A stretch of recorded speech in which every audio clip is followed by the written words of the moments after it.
നമ്മുടെ ഗവൺമെൻറ് ഇൻഡസ്ട്രീസിനെ വളരെ സപ്പോർട്ട് ചെയ്യുന്നൊരു ടൈമാണ്. അപ്പം എനിക്ക് അതിനകത്ത് യാതൊരു ബുദ്ധിമുട്ടൊന്നും വന്നിട്ടില്ല. ഈവൻ എനിക്ക് ബാങ്ക് ലോൺ ഉണ്ട്.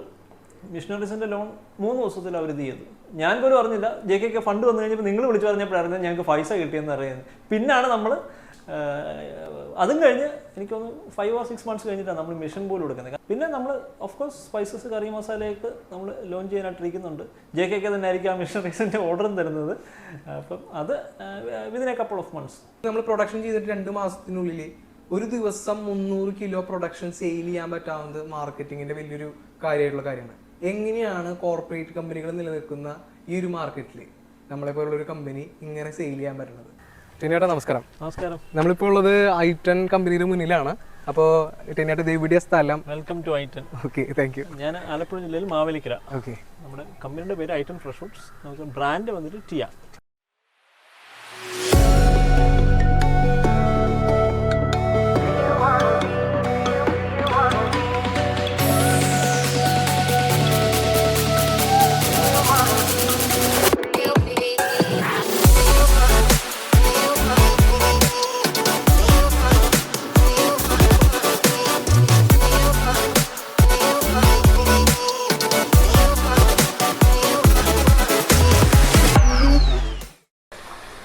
നമ്മുടെ ഒരു ഫസ്റ്റ് സ്റ്റാർട്ട് ചെയ്യുന്നത് വാഷറിൽ നിന്നാണ്. നമ്മൾ ഈ വാഷറിന്റെ ഇമ്പോർട്ടൻസ് എന്താ? നമുക്ക് സ്റ്റീം ചെയ്ത് പുട്ടുപൊടിയായിട്ട് വരുന്നുണ്ടെങ്കിൽ നമുക്ക് റൈസിനെ സംബന്ധിച്ചിടത്തോളം എന്ന് പറഞ്ഞാൽ നല്ല പശയായിരിക്കും. അപ്പോൾ അതിന് പ്രോപ്പറായിട്ടുള്ള വാഷിംഗ് ആണ്. നമ്മൾ അതിനുള്ള ഏറ്റവും ഉപയോഗിക്കുന്ന സാധനമാണ് ഈ വാഷർ എന്ന് പറഞ്ഞാൽ. നമ്മൾ മാനുവലി വാഷ് ചെയ്യുമ്പോൾ നമുക്ക് അത്രത്തോളം അതിനൊരു പ്രൊഫഷൻസ് കിട്ടില്ല.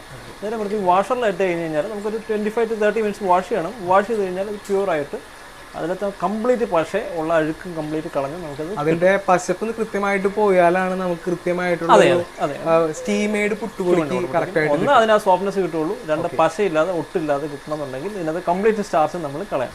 നമുക്കിത് സ്റ്റീം ചെയ്യുമ്പോൾ കൂടുതലായിട്ട് നമ്മൾ സോഫ്റ്റൻ ചെയ്യാനായിട്ടാണ് നമ്മൾ ഉപയോഗിക്കുന്നത്. അതെ. ഇത് നമ്മൾ ഈ ഒരു സ്റ്റീമർ എന്തിലാണ് വർക്ക് ചെയ്യുന്നത്? LPG ആണെന്ന് തോന്നുന്നു. നമ്മളിപ്പോൾ LPG-ലാണ് ഓക്കെ.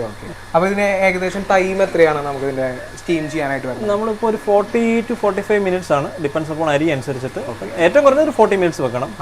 അത് 60 കിലോ ആണ്. നമ്മൾ 60 കിലോ വെക്കുന്നില്ല, 50 കിലോ ആണ് ചെയ്യുന്നത്. ഒരു ബാച്ച് നമ്മളിപ്പോൾ 50 കിലോയുടെ ബാച്ചാണ് ചെയ്തുകൊണ്ടിരിക്കുന്നത്. അപ്പൊ 50 ബാച്ചിനനുസരിച്ചുള്ള രീതിയിൽ എല്ലാ ലൈൻസും വർക്ക് ചെയ്യുന്ന രീതിയിലാണ് ഇവിടെ മെഷീൻ. അങ്ങനെയാണ് നമ്മളിപ്പോൾ സെറ്റ് ചെയ്ത് വെച്ചേക്കുന്നത്. ഒരു ബാച്ചിൽ 50 കിലോ. സ്റ്റീം ചെയ്തതിന് ശേഷം നമ്മൾ കൂളിംഗ് ചെയ്യാനിടാം. കാണിക്കാം.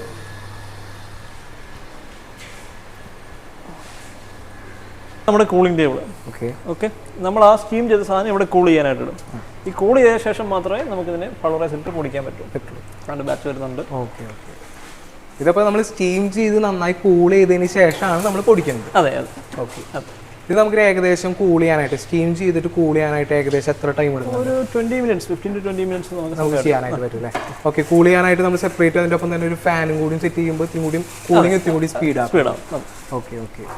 പ്രോപ്പറായിട്ട് ഇത് കൂളിംഗ് ടെമ്പറേച്ചർ ഡൗൺ ആയ ശേഷം നമ്മൾ പൾവറൈസ് നമ്മൾ പൊടിച്ചെടുക്കും. പൊടിച്ചെടുത്ത ശേഷമാണ് നമ്മൾ ഇതിന്റെ റോസ്റ്ററിലേക്ക്. അപ്പോൾ ഈ ഒരു മെഷീനിലാണ് നമ്മൾ പൊടിക്കാനായിട്ട് ഇതാണ് നമ്മൾ യൂസ് ചെയ്യുന്നത്. ഇത് നനഞ്ഞത് നമ്മൾ പൊടിക്കാനായിട്ട് യൂസ് ചെയ്യും.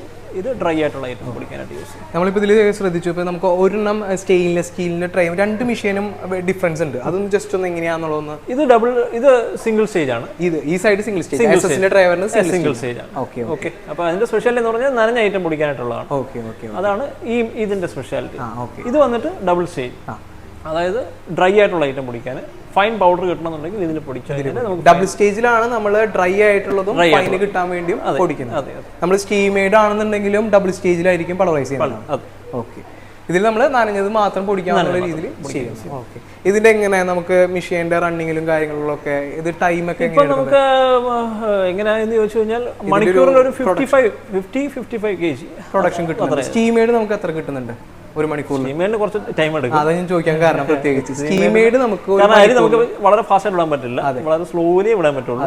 ഞാൻ ഈ പറഞ്ഞത് അപ്പത്തിന്റെയാണ് പറഞ്ഞത്. അപ്പൊ നമുക്ക് ഒരു മണിക്കൂർ 50 കിലോ പ്രൊഡക്ഷൻ നമുക്ക് അപ്പം എടുക്കാം. ഇതൊരു 40 kg. അതായത് സ്റ്റീമേഡ് ആവുമ്പോൾ നമ്മൾ ശരിക്കും ഹാർഡനിങ് ചെയ്യുന്ന പോലെയാണ്. നമ്മളത് അതായത് സ്റ്റീം ചെയ്ത് പിന്നെ കൂൾ ചെയ്യാൻ വെച്ചിട്ടാണ് പൊടിക്കുന്നത്. അതുകൊണ്ടാണ് അതിനൊരു ടൈം എടുക്കും. അപ്പൊ നമ്മളിത് മോട്ടർ വരുന്നത് 10 HP മോട്ടറാണ് വരുന്നത്. 15 HP മോട്ടറാണ്. രണ്ട് അഡീഷണൽ പൾവറൈസർ വരുന്നുണ്ട്. അപ്പൊ നമ്മൾ ഇച്ചിരി മോട്ടർ ഇച്ചിരി കൂടുതൽ അങ്ങ് എടുത്തത്. ഓക്കെ. അപ്പൊ 15 നോർമലി 10 HP മതി, ഒരു സാധാരണക്കാരൻ 10 HP മതി. നമ്മളിപ്പോ രണ്ട് മെഷീൻസും കൂടെ വരുന്നതുകൊണ്ട് അത് 15 HP ആക്കിയത്. 15 HP ആക്കിയതാണ്. ഓക്കെ. നമ്മൾ പൊടിച്ചതിന് ശേഷം നെക്സ്റ്റ് പ്രോസസ്സിംഗ് വരുന്നത് റോസ്റ്റിംഗ്. ഓക്കെ. ഇതാണ് നമ്മുടെ റോസ്റ്റർ. ഇത് ഇലക്ട്രിക് ആണ്. ഇതിന്റെ സ്പെഷ്യാലിറ്റി ഇലക്ട്രിക് ആണ്. മീൻസ് എന്താണെന്ന് ചോദിച്ചു കഴിഞ്ഞാൽ കോസ്റ്റ് ഓഫ് പ്രൊഡക്ഷൻ വളരെ കുറവായിരിക്കും. നമുക്കിപ്പോൾ ഒരു കൺവെൻഷണൽ മെത്തേഡിനെയൊക്കെ മാറ്റി നമ്മളിപ്പോൾ ഒരു ഇലക്ട്രിക്കൽ ആക്കിയത് കൊണ്ട് തന്നെ നമുക്ക് കുറേ ട്രൈ ചെയ്തിരുന്നു. നമ്മൾ കുറേ പ്ലാൻസും കുറേ ഇടത്തും ട്രൈ ചെയ്തിരുന്നു. അപ്പോൾ LPG റോസ്റ്ററാണ് മിക്കയിടത്തും യൂസ് ചെയ്യുന്നത്. ഒന്ന് തന്നെ പ്രൊഡക്ഷൻ കപ്പാസിറ്റി കൂടും, പക്ഷേ കോസ്റ്റ് വൈസ് നമുക്ക് എപ്പോഴും ഇതാണ് ബെനിഫിറ്റ്. രണ്ട്, ഇപ്പം നമ്മൾ അറിയാലോ, നമ്മളെ സംബന്ധിച്ചിടത്തോളം നമുക്ക് കറണ്ട് എപ്പോഴും ഒരു ഇഷ്യൂ ഉള്ള കാര്യമാണ്. അപ്പോൾ ഇതിൻ്റെ സ്പെഷ്യാലിറ്റി എന്താണെന്ന് വെച്ച് കഴിഞ്ഞാൽ ഇൻ കേസ് കറണ്ട് പോയെങ്കിൽ പോലും നമ്മൾ പൊടി മാറ്റുമോ മറ്റെന്തെങ്കിലും ഒന്നും ആവശ്യമില്ല. ഇത് പൊടി കരിഞ്ഞു പോകത്തൊന്നുമില്ല. ഓട്ടോമാറ്റിക് ഇതിൻ്റെ ടെക്നോളജി എങ്ങനെ ആയതുകൊണ്ട് ടെമ്പറേച്ചർ കൂൾ ഡൗൺ ആവും.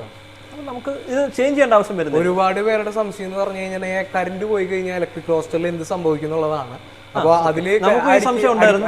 നമ്മൾ അങ്ങനെ കുറേ പ്ലാന്റുകൾ നമ്മളിത് കുറേ വിസിറ്റ് ചെയ്തിരുന്നു. പിന്നെ ഓഫ് കോഴ്സ് നമുക്ക് JK അതിന് പ്രോപ്പറായിട്ടൊരു അഡ്വൈസ് തന്നിരുന്നു. ഇന്നത് ചെയ്ത് കഴിഞ്ഞാൽ ഇന്നതായിരിക്കും എന്ന് പറഞ്ഞിട്ട് അങ്ങനെയാണ് നമ്മൾ ഇത് ചൂസ് ചെയ്യാനായിട്ടുള്ള കാരണം. ഓക്കെ. നമ്മൾ 50 kg മോഡലിൽ പത്തിരിപ്പൊടിയും പുട്ടുപൊടിയും ഒരേ ക്വാണ്ടിറ്റി ആണോ ചെയ്യാൻ പറ്റുന്നത്? പത്തിരിപ്പൊടി നമുക്ക് കൂടുതൽ ചെയ്യാം. പുട്ട് കുറച്ച് ചെയ്ത് കഴിഞ്ഞാൽ കുറച്ച് ഫാസ്റ്റ് ആയിട്ട് ഔട്ടിറങ്ങും. ഇല്ലെങ്കിൽ നമ്മൾ ടൈം ഡ്യൂറേഷൻ കൂട്ടിയിട്ട് വെക്കേണ്ടി വരും. നമുക്കിപ്പോൾ ഒരു പത്തിരിക്കൊക്കെ ആണെന്നുണ്ടെങ്കിൽ എത്ര kg നമുക്ക് ഇതിൽ ചെയ്യാൻ പറ്റുന്നുണ്ട്? ഇപ്പോൾ നമ്മളൊരു 35 kg ആണ്. പത്തിരി ആണെന്നുണ്ടെങ്കിൽ 50 kg, പുട്ടാണെന്നുണ്ടെങ്കിൽ 35 kg ചെയ്യാം. എന്നിട്ട് 2 ബാച്ച് ആയിട്ട്. ഓക്കെ. അതപ്പോൾ വെച്ചിട്ടുണ്ടെങ്കിൽ നമ്മളൊരു അപ്പോൾ എല്ലായിടത്തും ഈക്വൽ ആയിട്ട് അത് റോസ്റ്റ് ആയി കിട്ടും. അതനുസരിച്ചിട്ട് നമ്മുടെ പ്രോഡക്റ്റിന് അത്രയും കൂടെ ടേസ്റ്റ് കിട്ടും. പുട്ട് നല്ല സോഫ്റ്റ് ആയിരിക്കും. പുട്ടിന് പ്രത്യേകിച്ച് ചെയ്യുമ്പോൾ ഒരു 75% ചെയ്യുമ്പോൾ നമുക്ക് ആ ഒരു മറച്ചിലും കൃത്യമായിട്ട് വരും. അതിൻ്റെ ഒരു ക്വാളിറ്റി നല്ല രീതിയിൽ മെയിൻറ്റെയിൻ ചെയ്യാനായിട്ട് പറ്റും. അതുകൊണ്ട് നമ്മൾ അങ്ങനെയാണ് ചെയ്യുന്നത്. അത് നമ്മൾ അല്ല ചെയ്ത് നോക്കിയിരുന്നു. അപ്പോൾ നമുക്ക് തന്നെ മനസ്സിലായി അതിനകത്ത് കുറച്ചൊരു ടേസ്റ്റിന്റെ വ്യത്യാസമുണ്ട്, ഇതുണ്ടെന്നുള്ളത്. അപ്പോൾ നമ്മൾ കുറച്ച് ടൈം ഡ്യൂറേഷൻ നമ്മളൊന്ന് മാറ്റി നോക്കില്ല. 2 ബാച്ചായിട്ട് ചെയ്ത് കഴിഞ്ഞപ്പോഴത്തേക്ക് അത് പ്രോബ്ലം അങ്ങനെ സോൾവ് ആയിട്ടുണ്ട്. ഇതിപ്പോൾ റോസ്റ്റിംഗ് കഴിഞ്ഞ് കഴിഞ്ഞാൽ നെക്സ്റ്റ് നമ്മൾ എന്താണ് പിന്നെ പ്രോസസ്സിംഗിൽ വരുന്നത്? അടുത്തത് ഇതിനെ നമ്മളൊന്നുകൂടെ വീണ്ടും ഒന്ന് കൂൾ ചെയ്യാനായിട്ട് വയ്ക്കാം. എന്നിട്ടാണ് നമ്മളിത് ഷിഫ്റ്റ് ചെയ്യുന്നത്. കാരണം റോസ്റ്റ് ചെയ്തെന്ന് പറഞ്ഞു കഴിഞ്ഞാൽ ഇത് പല ഗ്രേഡിൽ കിടക്കുകയാണ്. അപ്പോൾ നമ്മൾ അടുത്തത് ഇതാണ് നമ്മുടെ സ്വിഫ്റ്റർ മെഷീൻ വരുന്നത്. ഓക്കെ. ഇതിനകത്താണ് നമ്മൾ സ്വിഫ്റ്റ് ചെയ്യുന്നത്.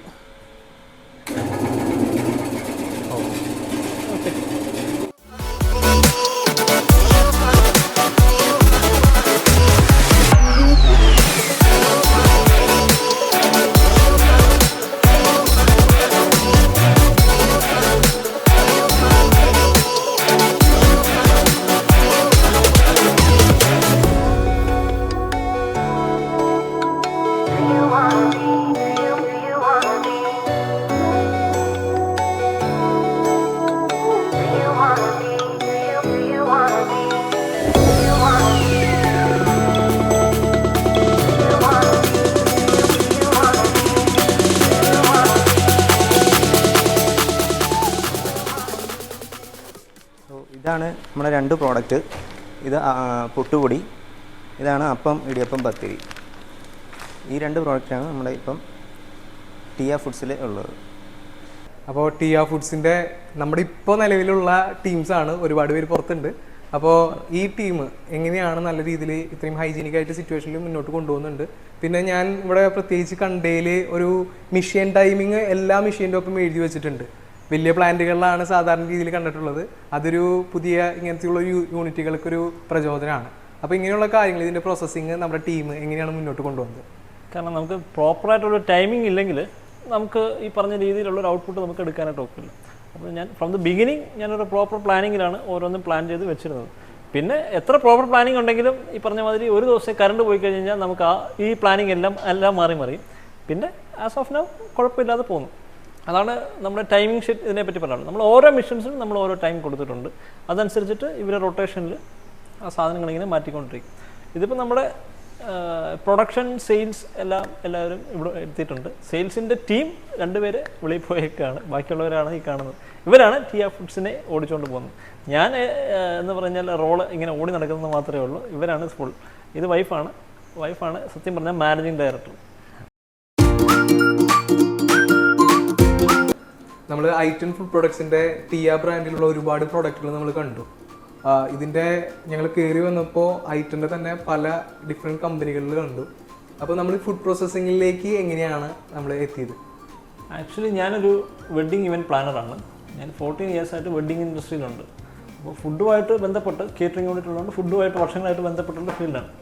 അപ്പം അതിൽ നിന്ന് കിട്ടിയൊരു ഐഡിയ ആണ് നമുക്കൊരു ഫുഡ് പ്രോസസ്സിങ് യൂണിറ്റ് വേണമെന്നുള്ളത്. അപ്പം മെയിനായിട്ടുള്ളത് ഇവിടെ പ്രൊഡക്ഷൻ ചെയ്യുന്ന സാധനം എൻ്റെ കേറ്ററിംഗ് യൂണിറ്റിൽ കൂടെ തന്നെ നമുക്ക് അതിൻ്റെ ഒരു 10% യൂസേജ് ആണ്.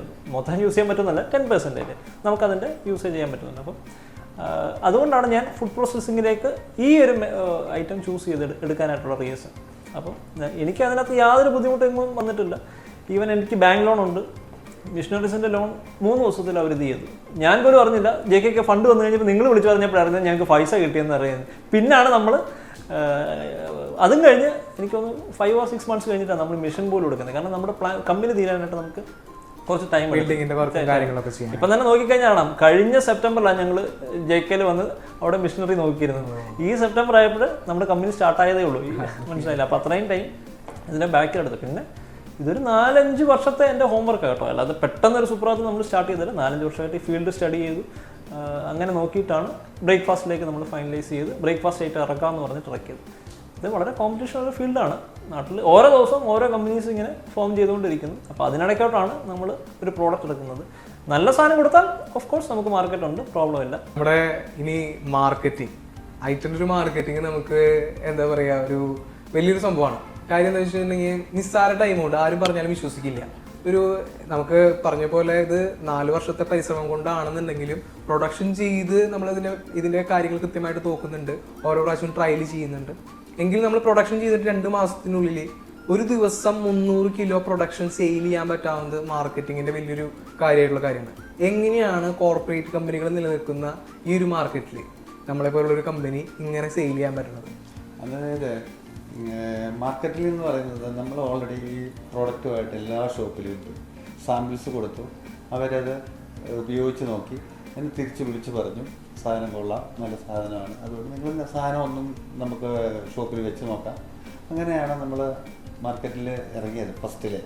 അത് കഴിഞ്ഞിട്ട് ഇപ്പം നമ്മൾ കഴിഞ്ഞ ആഴ്ച കൊടുത്ത പ്രോഡക്റ്റ് തീർന്നിട്ട് നമ്മളെ വിളിച്ച് രണ്ടാമത് ക്വാണ്ടിറ്റി കൂടുതൽ എടുക്കാൻ തുടങ്ങിയിട്ടുണ്ട്. JK മിഷണറീസിന് ഐറ്റൻ്റെ കമ്പനിയിൽ ഐറ്റനിലേക്ക് മിഷണറീസ് സപ്ലൈ ചെയ്യാൻ പറ്റിയെന്നുള്ളതിൽ ഞങ്ങൾ ഭയങ്കര ഹാപ്പിയാണ്. അപ്പോൾ ഞങ്ങളും അങ്ങനെ. അപ്പം ഞാനും ഗിരീഷേട്ടനും അവിടെ വന്നത് ഞാൻ പറഞ്ഞില്ലേ കഴിഞ്ഞ സെപ്റ്റംബറിലാണ് ഞങ്ങൾ അവിടെ ഇത് ചെയ്തത്.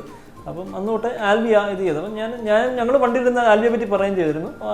യങ്സ്റ്ററാണ്, ഇത്രയും കാര്യങ്ങൾ ഡീറ്റെയിൽ ആയിട്ട് അവിടെ നോളജ് ഉണ്ടല്ലോ എന്നുള്ളത്. കാരണം നമുക്ക് സ്റ്റാർട്ടിങ്ങിൽ മിഷനെ പറ്റി വലിയ നോളജ് ഇല്ല. നമുക്ക് പ്രോഡക്റ്റ് ഇന്നത് വേണം എന്ന് മാത്രമേ നോളജ് ഉള്ളൂ. ബാക്കിയെല്ലാം ആൽബിയുടെ ബ്രദർ കൂടാണ് ഞങ്ങൾക്ക് വേണ്ട സപ്പോർട്ട് തന്നത്. ഓഫ് കോഴ്സ് യുവർ ഫാദർ ഞങ്ങൾക്ക് വേണ്ട അഡ്വൈസ് തന്നതനുസരിച്ചിട്ടാണ് നമ്മൾ ഇന്ന മിഷൻ ചൂസ് ചെയ്തത്. ആക്ച്വലി ഞങ്ങൾക്ക് ഇത്രയും മിഷൻ എടുക്കാനും പ്ലാൻ ഇല്ലായിരുന്നു. ബട്ട് അതുകൊണ്ട് ഈ പറഞ്ഞ മാതിരി ഞാൻ സ്റ്റാർട്ടിങ്ങിൽ പറഞ്ഞ മാതിരി ഒരു 300 കിലോ പ്രൊഡക്ഷൻ ഞങ്ങൾക്ക് ഈ 50 days കൊണ്ട് എത്തിക്കാൻ പറ്റുമെന്ന് പറഞ്ഞാൽ ഇത്രയും മിഷൻസ് നമുക്കുള്ളതുകൊണ്ടാണ്. അല്ലാതെ നമുക്ക് മാനുവലി ഒരിക്കലും അത് പോസിബിൾ ആയിട്ടുള്ള കാര്യമല്ല. ഓക്കെ, അപ്പോൾ ഞങ്ങൾ ഇത്രയധികം കാര്യങ്ങൾ ഒരുപാട് ഞങ്ങൾക്ക് ഇതിൻ്റെ സഹകരണം ഉണ്ടായിരുന്നു. അപ്പോൾ അതിന് JKയുടെ ഭാഗത്ത് നിന്ന് പ്രത്യേകം നന്ദി. ഓക്കെ.